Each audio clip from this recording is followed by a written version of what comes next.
करें शुरू। हाँ,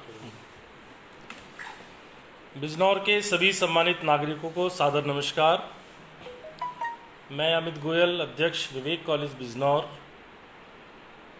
इस फाइट कोरोना फेसबुक पेज के लाइव सेशन में आप सभी छात्र छात्राओं का, विद्यार्थियों का, सभी अभिभावकों का, गार्जियंस का हार्दिक अभिनंदन करता हूं, हार्दिक स्वागत करता हूं।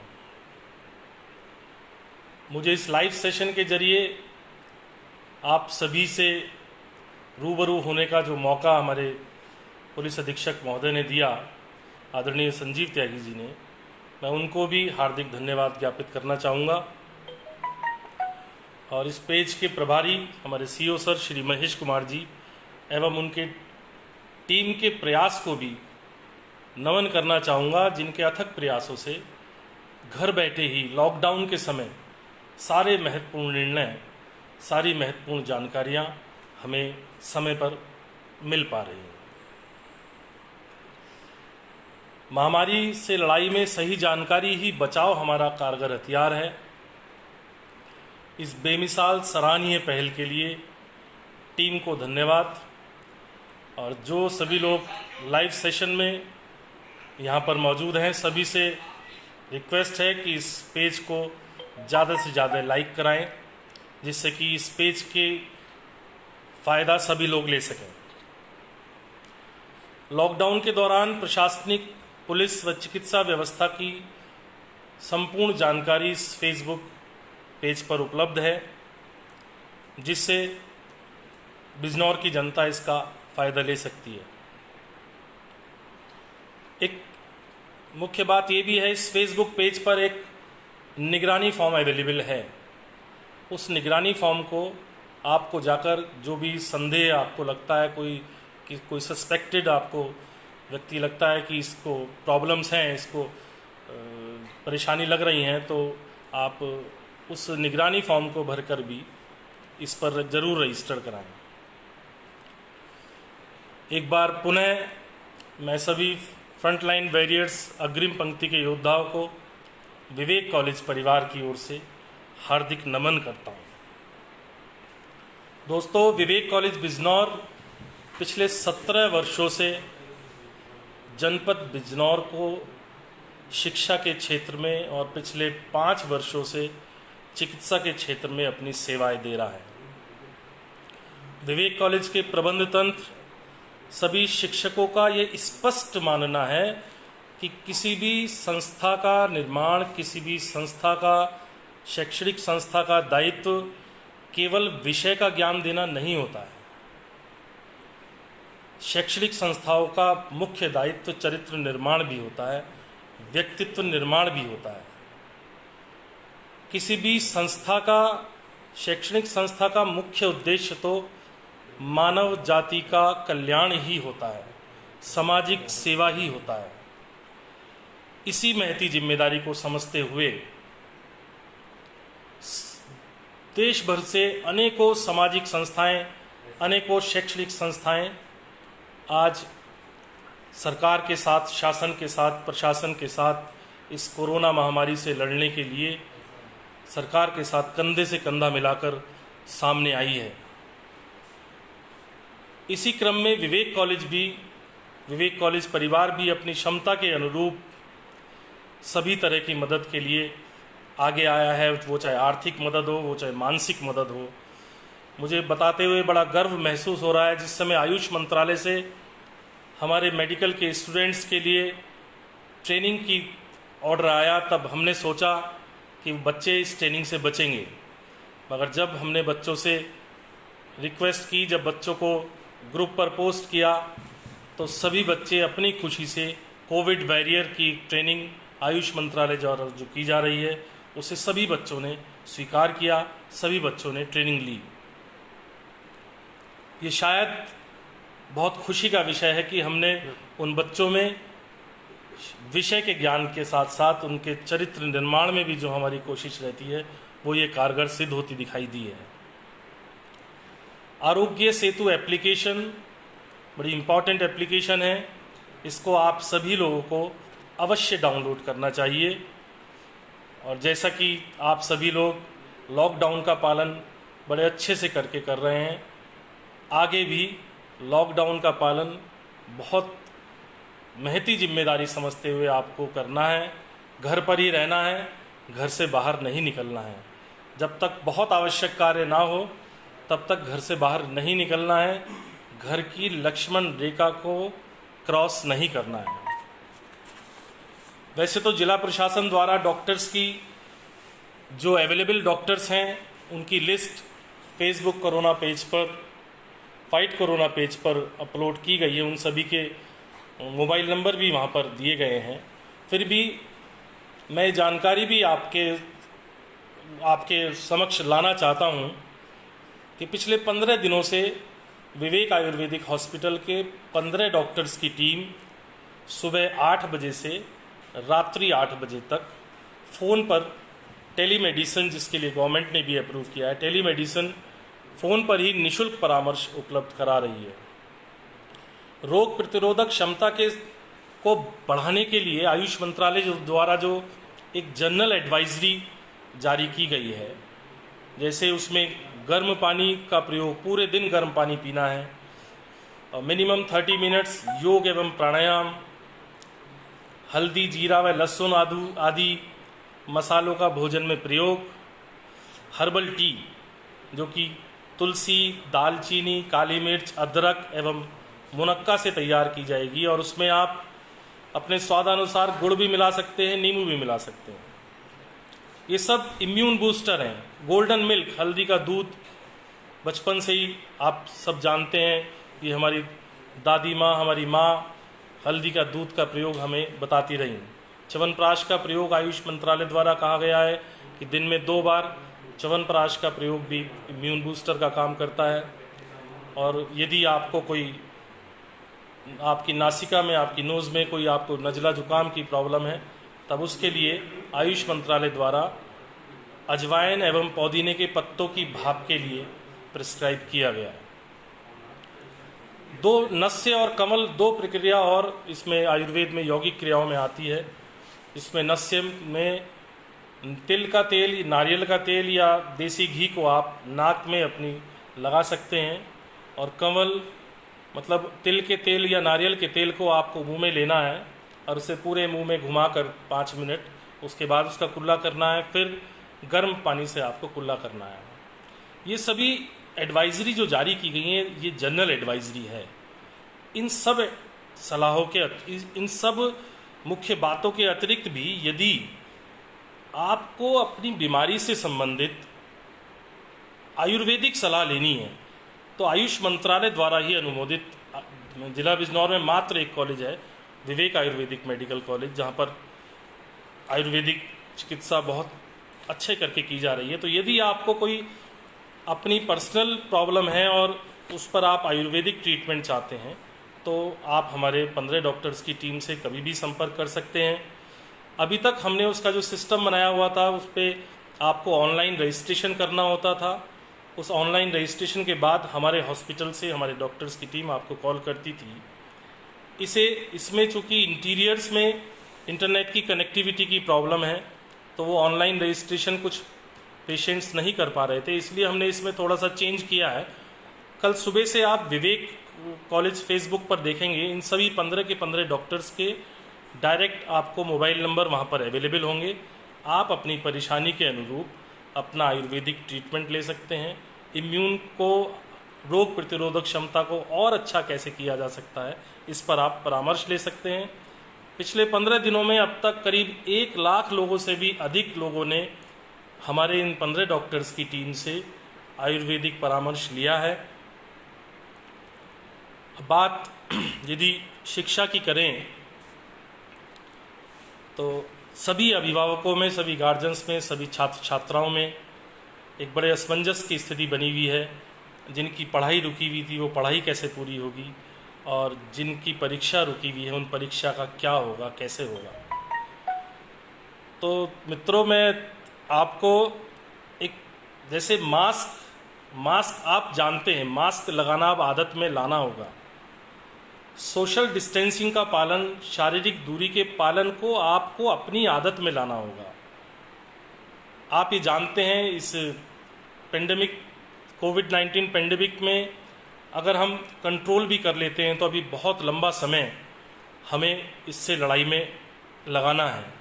तो जैसे हमें मास्क की आदत डालनी है, जैसे हमें शारीरिक दूरी की सोशल डिस्टेंसिंग की आदत डालनी है, वैसे ही हमें ऑनलाइन क्लासेस की आदत भी डालनी ही होगी। उसे अपनी आदत में शुमार करना होगा। यूजीसी द्वारा, एचआरडी मिनिस्ट्री द्वारा इस संबंध में ऑनलाइन शिक्षा के लिए बहुत सारे दिशा निर्देश भी जारी किए गए हैं। इंटरनेट पर बहुत सारी एप्लीकेशंस, से नमस्ते, जूम, गूगल मीट और भी बहुत सारी एप्लीकेशंस अवेलेबल हैं, जिसके माध्यम से सभी स्कूल्स, सभी कॉलेजेस बहुत अच्छा करके ऑनलाइन क्लासेस चला रहे हैं। सभी स्कूल, सभी कॉलेज के शिक्षक बहुत मेहनत करके अपने छात्र छात्राओं को उससे संबंधित, उसके विषय से संबंधित सारी जानकारियाँ ऑनलाइन क्लास में अवेलेबल करा रहे हैं।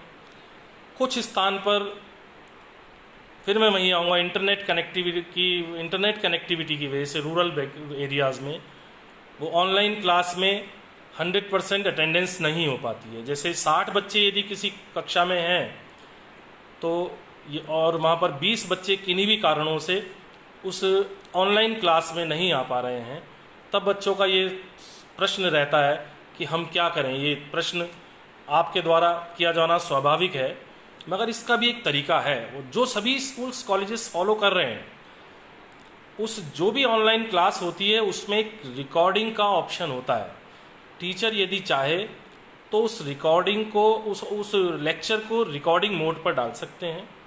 अब जैसे 40 बच्चे आपके ऑनलाइन क्लास ले रहे हैं, 20 बच्चे जो ऑनलाइन क्लास में नहीं आ पाए, तो उसका ये तरीका है कि जो लेक्चर आपने रिकॉर्ड किया उसे आप, जो आपने क्लास का व्हाट्सएप ग्रुप बना रखा है जिसमें वो सभी 60 के 60 बच्चे अवेलेबल हैं, उस ग्रुप में आप उसे रिकॉर्डिंग को सेंड कर देंगे। तो वो बच्चा, उसे समय लगेगा इंटरनेट कनेक्टिविटी स्लो होने की वजह से, मगर वो अल्टीमेटली वो पूरा लेक्चर डाउनलोड हो जाएगा। जब वो डाउनलोड हो जाएगा तो वो सभी 20 बच्चे उस पूरे लेक्चर में जो आज क्लास में, ऑनलाइन क्लास में पढ़ाया गया है, उसका फ़ायदा ले सकते हैं। और वो 40 बच्चे भी यदि किसी कारण से कोई टॉपिक उनसे मिस हुआ है, यदि कोई सब्जेक्ट में उन्हें समझने में कमी रह गई है, तो वो पुनः उस लेक्चर को सुन सकते हैं और अपना उससे फ़ायदा ले सकते हैं। और भी बहुत सारे तरीके हैं। कुछ टीचर्स अपना लेक्चर को रिकॉर्ड कर यूट्यूब पर अपलोड कर रहे हैं। कुछ टीचर्स उसी लेक्चर को डायरेक्ट रिकॉर्डिंग करके व्हाट्सएप ग्रुप पर भेज रहे हैं। पीपीटी के माध्यम से व्हाट्सएप ग्रुप पर भेजा जा रहा है। जो भी उसके विषय के बच्चे के नोट्स अवेलेबल हैं, नोट्स को पीडीएफ फॉर्मेट में बच्चों को व्हाट्सएप ग्रुप पर अवेलेबल कराया जा रहा है। विवेक कॉलेज में पहले से, चूंकि ये कार्य पिछले वर्ष से अच्छा करके ऑनलाइन क्लासेस की तरफ चल रहा था, शासन प्रशासन की निगाह भी आप सभी जानते हैं, ऑनलाइन आज की तारीख में इंटरनेट का ही ज़माना है, तो इसलिए हमें बहुत ज़्यादा परेशानी नहीं आई। हमने 22 मार्च से ही ऑनलाइन क्लासेस सभी बच्चों की शुरू की थी।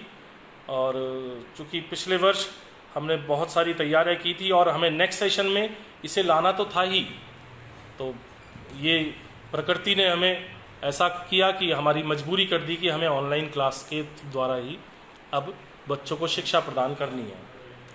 तो जैसे हमने एक स्टूडियो, कॉलेज में एक स्टूडियो बनाया है जिसमें टीचर अपना लेक्चर रिकॉर्ड करेगा। विवेक कॉलेज के बच्चों के लिए एक एप्लीकेशन तैयार की गई है जिसमें सारे टीचर्स अवेलेबल होंगे, जिसमें सारे स्टूडेंट्स उसका मेंबर होंगे। हर बच्चे का अपना लॉगिन आईडी होगा। उस लॉगिन आईडी के थ्रू बच्चा पर्टिकुलर अपनी क्लास में जाकर किस सब्जेक्ट को उसे पढ़ना है, वो जो रिकॉर्डेड वीडियो है उसे देख सकेगा। ये सारी तैयारियां हमारे पिछले साल से रही, जो आने वाले समय में अब हमें मजबूरी वश भी करनी पड़ेंगी। ऑनलाइन क्लासेस को अपनी आदत में लाना होगा।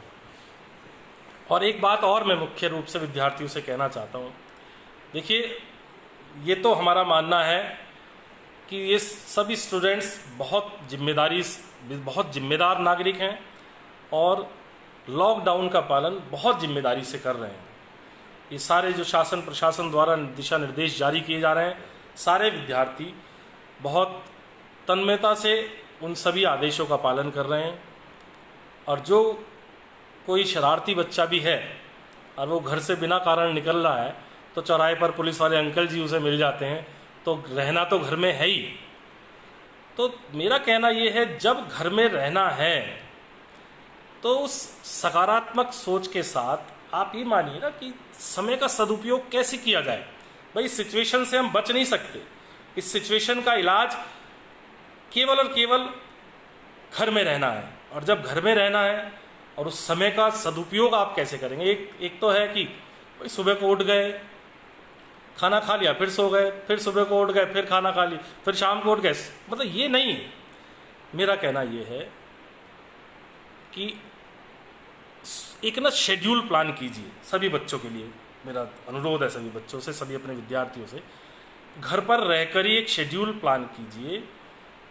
सुबह किस समय मैं उठूँगा, सुबह उठने के बाद मुझे 30 मिनट मिनिमम योग एवं प्राणायाम को देने हैं, एक्सरसाइज करनी है अपनी, ट्रेडमिल जिस पे ट्रेडमिल, साइकिलिंग एक्सेट्रा, बहुत सारे तरीके हैं। शीर्षासन करना है, कपालभाति करनी है, अनुलोम विलोम करना है, एक्सेट्रा एक्सेट्रा। योग एवं प्राणायाम के बाद मुझे नहाना धोना है, तैयार होना है। आप ये प्लान कीजिए कि 9 बजे जैसे आप पहले रेगुलर क्लासेस के लिए कॉलेज जाने के लिए तैयार होते थे, वैसे आपको घर पर ही रहकर कॉलेज के लिए तैयार होना है। 9 बजे, 9 से 4 जैसे पहले हमारी क्लासेस होती है, 9 बजे आप आ जाइए ऑनलाइन क्लास के लिए। अपना जिसके पास कंप्यूटर है, जिसके पास लैपटॉप है, जिसके पास मोबाइल है, वो वहाँ पर रहकर 9 बजे से क्लास शुरू करे। उसे एग्जैक्टली ऐसे प्लान करे कि मैं कॉलेज में हूँ। उसे टीचर ऑनलाइन क्लास देगा, जिस समय लंच ब्रेक हो 2 बजे, यदि आपका लंच ब्रेक होता है, आप 20 मिनट का, 15 मिनट का, जो भी आपके कॉलेज में होता रहा, वहाँ पर लंच ब्रेक कीजिए, फिर आप क्लासेस ज्वाइन कीजिए। फिर उसके बाद 4 बजे आप उस रूटीन को वहाँ पर रोकिए। फिर आप ये महसूस करिए अब मैं घर पर आ चुका हूँ। घर पर आने के बाद आराम कीजिए। मेरा कहने का मतलब है, उसे प्लान कीजिए अपनी पूरी गतिविधि को, मतलब पूरा दिन आपकी दिनचर्या को प्लान कीजिए। 4 बजे के बाद आप आराम करिए, आप समाचार सुनिए, आप गाने सुनिए अपने मोबाइल में। शाम को डांस कीजिए, डांस भी एक एक्सरसाइज होती है, डांस भी ज़रूरी है। और रात को सोने से पहले फिर जो होमवर्क कॉलेज से मिला है उसे कंप्लीट कीजिए, फिर आप सो जाइए। तो ये सभी चीज़ें आप यदि अपने प्लानिंग में लाएंगे, इसे शेड्यूल प्लान करेंगे, तो कोई जब आपके पास आलतू फालतू बात सोचने का समय ही नहीं होगा, तो केवल और केवल इस समय का सदुपयोग करेंगे। देखिए, सोचिए, प्रकृति ने आपको ये एक ऐसा एकांत में रहने का मौका दिया है। इसे सकारात्मक सोचिए ना, पॉजिटिव वे में जाइए।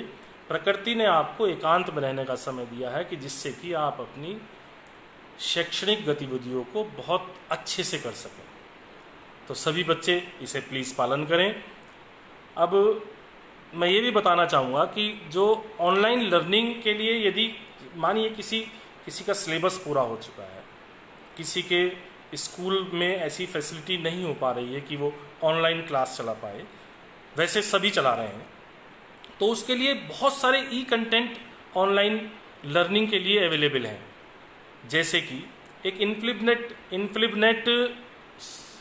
एप्लीकेशन है, सॉफ्ट पोर्टल है वो। जैसे इनफ्लिबनेट तो हमारे कॉलेज ने तो परचेस किया हुआ है, उसमें तो बहुत सारी विश्व की 4 लाख से ज़्यादा बुक्स वहाँ पर अवेलेबल हैं। मगर उसमें भी इनफ्लिबनेट के वेबसाइट पर भी फ्री भी पाठ्यक्रम, फ्री भी आपकी लर्निंग रिसोर्सेज अवेलेबल हैं, जिसमें ई-पीजी पाठशाला, ई अध्ययन, ई पाठ है, ये तीनों चीज़ें अवेलेबल हैं वहाँ पर। इसके अतिरिक्त नेशनल डिजिटल लाइब्रेरी को भी भारत सरकार ने फ्री कर दिया इस पेंडेमिक सिचुएशन में।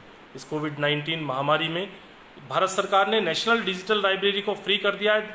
उसमें विश्व के अच्छे से अच्छे लेखक द्वारा जो किताबें लिखी गई हैं, प्रत्येक विषय की, प्रत्येक क्लास की, चाहे वो पहली क्लास की हो, चाहे वो पीजी क्लास की हो, चाहे वो रिसर्च वर्क के लिए उसे डेटा चाहिए हो, वो सब नेशनल डिजिटल लाइब्रेरी पर अवेलेबल है, जिस पर आप जाकर एक स्वयं प्रभा, एक विद्वान, ये सब मैं वेबसाइट पोर्टल के नाम बता रहा हूँ, स्वयं प्रभा, विद्वान, वहाँ पर भी जाकर आप बहुत सारे लर्निंग मटेरियल आप वहाँ से प्राप्त कर सकते हैं।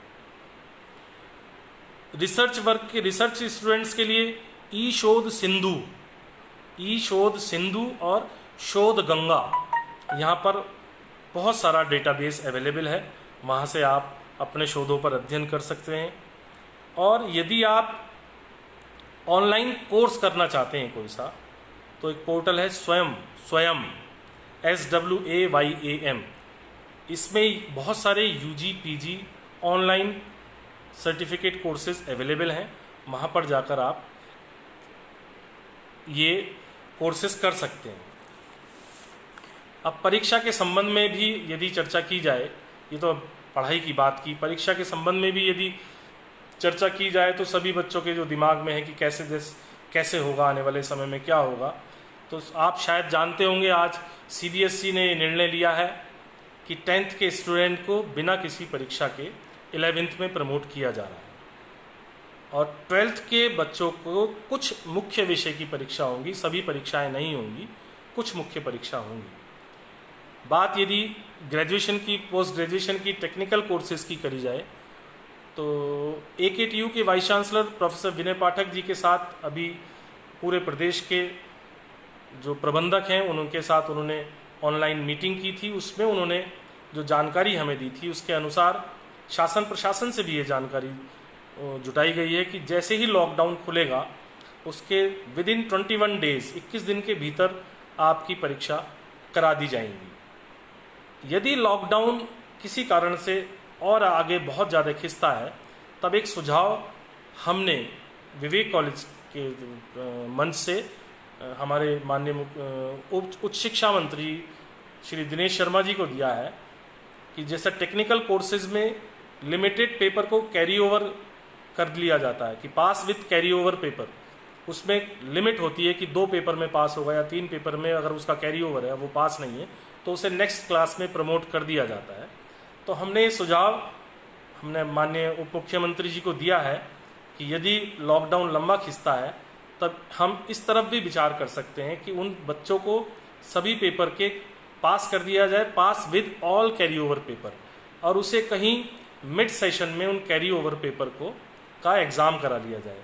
उसे नेक्स्ट टू नेक्स्ट क्लास जब तक प्रमोट नहीं किया जाएगा, जब तक वो सभी छूटे हुए जो पेपर कैरी ओवर पेपर है उन्हें क्लियर नहीं करेगा, और जिस क्लास में वो पढ़ रहा है उसे क्लियर नहीं करेगा, उसे नेक्स्ट क्लास में जब तक प्रमोट नहीं किया जाएगा। ये सुझाव हमने सरकार को भेजा है।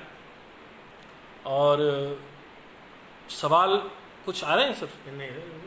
प्रश्न नहीं आ रहे कुछ, कोई बात नहीं सब, इसका मतलब मेरी बात से सेटिस्फाई है। मगर चलिए एक साइकोलॉजिकल भी, अगर मनोवैज्ञानिक भी सोचें अगर, तो देखिए इंसान किसी भी समस्या को 2 तरीके से देखता है। एक इंसान तो प्रॉब्लम पर फोकस करता है और एक इंसान सॉल्यूशन पर फोकस करता है। तो जो प्रॉब्लम फोकस पीपल होते हैं ना, वो प्रॉब्लम में ही उलझे रहते हैं, उन अपने नेगेटिव एनर्जी के कारण वो सॉल्यूशन की तरफ देख ही नहीं पाते, सोच ही नहीं पाते और उस समस्या से बाहर नहीं निकल पाते। और दूसरे जो सॉल्यूशन फोकस पीपल होते हैं वो समस्या की तरफ ध्यान नहीं देते, इसका क्या हल है इसे ही देखने में लगते हैं। जैसे कि कोरोना महामारी का हल घर पर रहना है, तो आप सभी सॉल्यूशन फोकस पीपल हैं जो घर पर रहकर इसका पालन कर रहे हैं। तो मेरा कहने का तात्पर्य यह है कि पॉजिटिव सोच के साथ यदि आप किसी कार्य में लगेंगे तो निश्चित आपको सफलता मिलेगी। पॉजिटिव थिंकिंग कभी हारने नहीं देती। और वो एक कही भी है बात कि जिंदगी में मुसीबत चाय के कप में जमी मलाई की तरह है। पुनः सुनिए इसे, जिंदगी में मुसीबत चाय के कप में जमी मलाई की तरह है। कामयाब वो लोग हैं जो फूंक मारकर मलाई को साइड में कर देते हैं और चाय पी लेते हैं। This is called positivity. तो आप सभी लोग इस सकारात्मक सोच के साथ अपनी एजुकेशन पे ध्यान दीजिए, घर पर रहिए, घर की लक्ष्मण रेखा को पार मत कीजिए। अच्छा, एक विषय और है ये कि लॉकडाउन खोलने की बेस्ट स्ट्रेटजीज क्या होंगी। ये भी बिजनौर पुलिस द्वारा एक और निबंध का आयोजन किया गया है, जो कि 2 मई तक रात्रि 2 बजे तक आपको लिखकर भेजना है। सभी स्टूडेंट्स इस समय लाइव हैं, चूँकि 2 मई 2020 तक आपको ये लिख के भेजना है और इसका रिजल्ट 4 मई को शाम को 5 बजे फाइट कोरोना के पेज पर दिया जाएगा। मैं विषय दोबारा आपसे कहना चाहूँगा, लॉकडाउन खोलने की बेस्ट स्ट्रेटजीज, रणनीति क्या होंगी, तो इसे दीजिए। और मैं आप सभी का मेरे साथ लाइव रहने के लिए बहुत बहुत धन्यवाद। बस अपनी बात समाप्त करने से पहले मैं फिर ये कहना चाहूँगा कि विश्व गगन पर फिर से गूंजे भारत माँ की जय जय जय जय। जय हिंद, जय भारत।